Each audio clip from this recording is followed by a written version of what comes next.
Video start करने से पहले एक वार्निंग देना चाहता हूँ। आज जिस केस के बारे में बताने वाला हूँ वहाँ लड़की के साथ जो हरकत किया गया है वाकई में वो बहुत घिनौना है और बहुत ही डिस्टर्बिंग है। अगर आपको ऐसी डिस्टर्बिंग चीज़ें पसंद नहीं है तो आप इस वीडियो को यहीं पे छोड़ के जा सकते हो। और पुलिस इस केस को पूरे 1.5 साल बाद जिस तरीके से सॉल्व करते हैं आप जान के हैरान हो जाओगे। तो चलिए बिना वक्त गवाए वीडियो स्टार्ट करते हैं।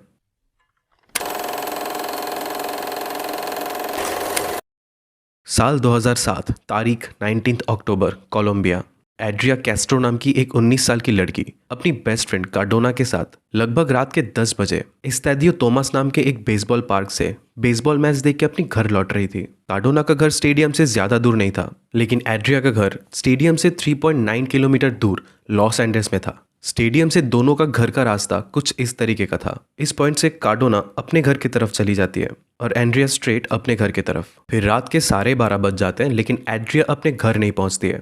रात बहुत होने के कारण एड्रिया के फादर एड्रिया के मोबाइल में बार बार कॉल ट्राई करते हैं, लेकिन नंबर स्विच ऑफ आता है। फिर एड्रिया के फादर कार्डोना को कॉल करके एड्रिया के बारे में पूछते हैं। कार्डोना कहती है मैं तो अपने घर पहुंच चुका हूँ, लेकिन एड्रिया तो मैच खत्म करके अपने घर की तरफ जा चुकी है। जिसके बाद एड्रिया के फादर गाड़ी लेके स्टेडियम की तरफ एड्रिया को ढूंढने निकल जाते हैं। उस पूरे इलाके के चारों तरफ ढूंढने के बावजूद भी एड्रिया कहीं नहीं मिलती है। यहाँ एड्रिया के फादर पुलिस स्टेशन ना जाकर एक रात वेट करने का डिसीजन लेते हैं। दूसरे दिन सुबह वो सीधा पुलिस स्टेशन जाके एड्रिया के मिसिंग होने के बारे में बताते हैं और पुलिस कहते हैं कि आज सुबह उन्हें एक लड़की की डेड बॉडी मिली है, लेकिन जिस इलाके में डेड बॉडी मिली है वो स्टेडियम से 8 किलोमीटर दूर जंगल के रास्ते पे है। जिसके बाद पुलिस एड्रिया के फादर को हॉस्पिटल ले जाके वो डेड बॉडी दिखाते हैं। डेड बॉडी देख के वो रोने लगते हैं क्योंकि बॉडी एड्रिया की थी। अब आगे जो बताने जा रहा हूँ वो बहुत ही दर्दनाक है, क्योंकि जिस तरीके से एड्रिया को मारा गया था वो शायद ही कोई इंसान कर सकता है। सबसे पहले एड्रिया के साथ रेप किया गया था। उसके बाद एड्रिया के दोनों स्तन को चाकू से पूरा काट दिया गया था। इसके बाद तो और भी घिनौना हरकत किया था। एड्रिया की वजाइना को चाकू से चीर दिया गया था। बाद में एड्रिया की बॉडी पोस्टमार्टम के लिए भेज दिया जाता है। पोस्टमार्टम रिपोर्ट से पता चलता है उस रात एड्रिया के साथ 3 बार रेप किया गया था, और जब एड्रिया की वजाइना को काट रहा था वो तब भी जिंदा थी। ये घटना इतना ब्रूटल था कि इस केस को पुलिस पब्लिक तक आने से रोक देती है, क्योंकि अगर पब्लिक को पता चल जाता तो पब्लिक बहुत भड़क जाते हैं और प्रोटेस्ट वगैरह शुरू हो जाता।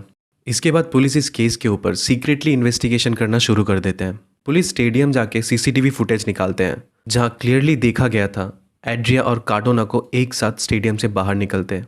पुलिस कार्डोना से भी पूछताछ करती है, लेकिन कार्डोना को जितना पता था वो कह देती है। पुलिस एड्रिया की मोबाइल चेक करती है, उस लोकेशन में जाके सर्च करते हैं कि कोई एक सुराग मिल जाए जिससे कातिल का पता लग सके, लेकिन कोई फ़ायदा नहीं होता है, क्योंकि ये जिसने भी किया था बहुत ही प्लान करके सोच समझ के किया था। इन्वेस्टिगेशन चलता रहता है और देखते देखते 7 महीना बीत जाता है, लेकिन एड्रिया के कातिल का पता नहीं लगता है। फिर पूरे 1.5 साल बाद फाइनली पुलिस को एक क्लू मिलता है। दरअसल एड्रिया स्मोक करती थी और पुलिस ड्रग्स के मामले में एक लड़के को अरेस्ट करता है। उस लड़की के पास एड्रिया की लाइटर थी जिसमें एड्रिया का नाम लिखा हुआ था। पुलिस लड़के से पूछने से वो कहता है उसने ये लाइटर एक पॉन शॉप से खरीदा था। पॉन शॉप का मतलब जहाँ पे सेकेंड हैंड चीजें बिकता है। लड़का सच बोल रहा है कि झूठ, ये कन्फर्म करने के लिए पुलिस लड़के को उस पॉन शॉप में ले जाता है जहाँ से उसने ये लाइटर खरीदा था।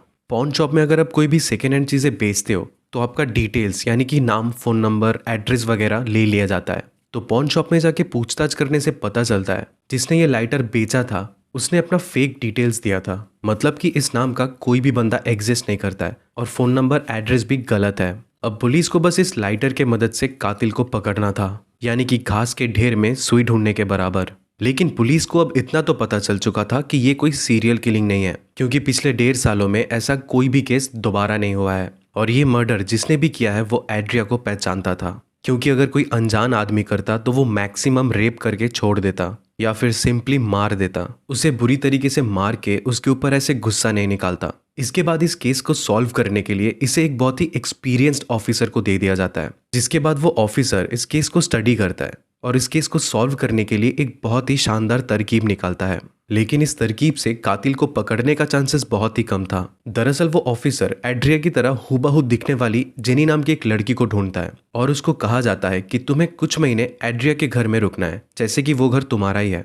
और उसे अच्छे से ट्रेनिंग दे दिया जाता है। फिर जेनी एड्रिया के घर में रहने लगती है और पुलिस चुपके से दिन भर जेनी के ऊपर नजर रखता है। पहले कुछ दिन तक तो सब कुछ नॉर्मल था, लेकिन एक दिन जेनी बगल वाली सुपरमार्केट में शॉपिंग कर रही थी। तब एक अनजान लड़का जेनी के पास आके उससे बात करने लगता है। थोड़ी देर बात करने के बाद वो लड़का जेनी के साथ हैंडशेक करके वहां से चला जाता है। उस लड़के के जाने के बाद पुलिस जेनी से जाके पूछता है कि वो लड़का तुमसे क्या कह रहा था। जेनी कहती है वो लड़का उसके साथ फ्रेंडशिप करना चाहता था और उसे कल दोबारा यहाँ मिलने के लिए कह रहा था और जेनी मिलने के लिए राजी भी हो चुकी है। उस लड़के ने अपना नाम टोरेटो बताया था, मतलब कि वो लड़का कल दोबारा जेनी से मिलने आने वाला है। अब यहाँ पे उस ऑफिसर का तरकीब काम कर जाता है। दूसरे दिन जेनी सुपरमार्केट में वक्त पे पहुंच जाती है और पुलिस चुपके से सुपरमार्केट के बाहर टोरेटो के आने का इंतजार करते हैं। जैसे ही टोरेटो जेनी से मिलने सुपरमार्केट के अंदर आता है, पुलिस उसे पकड़ लेता है।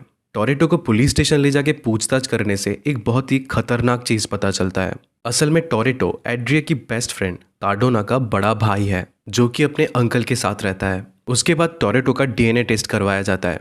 एड्रिया के अंदर और नाखून में जिस बंदे का डीएनए था वो टोरेटो के डीएनए के साथ मैच कर जाता है, यानी कि एड्रिया के साथ घिनौना हरकत करने वाला जानवर टोरेटो ही था। पूछताछ के दौरान पता लगता है कि टोरेटो ने एड्रिया के साथ जो किया था उसके बारे में कार्डोना को पता था। कार्डोना ने आज तक पुलिस को इसीलिए कुछ नहीं बताया है क्योंकि वो टोरेटो से डरती थी।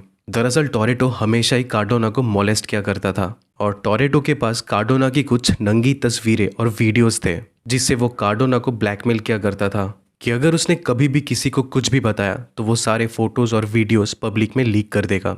बाद में टोरेटो अपना कन्फेशन में कहता है टोरेटो अपनी सिस्टर के साथ जो करता था वही सेम चीज़ें वो एड्रिया के साथ भी करना चाहता था, लेकिन एड्रिया हमेशा उसका इंसल्ट करके उसको भगा देता था। दुनिया में कई तरीके के इंसान होते हैं, लेकिन ऐसे इंसान को हम इंसान नहीं बल्कि हैवान के नाम से पुकारते हैं। तो वीडियो कैसा लगा प्लीज़ नीचे कमेंट करके ज़रूर बताएं और आगे और भी ऐसी घटनाओं के बारे में जानने के लिए चैनल को सब्सक्राइब ज़रूर से कर लीजिए। मिलते हैं नेक्स्ट वीडियो में।